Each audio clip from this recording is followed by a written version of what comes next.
Băi, ce să zic, vă salut pe toți jucătorii mei. Maica Domnului, Maica Domnului, Maica Domnului, Maica Domnului. Asta e Maica Domnului,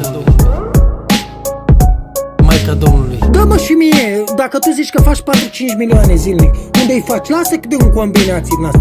Fă 4-5 milioane zilnic la aparat și trageți o linie la sfârșitul lunii, dar nu intra în banii ăia. Adică ai scos 5 milioane, 6 milioane. Dar unii zic, bă, nu zici sute de milioane. Ia uite mă, băga mea și pula mea, spar și cap. Cu toți morții, mă, te-am dat cu capul în geam. Cine e jucător de jocul nu se lasă nimeni.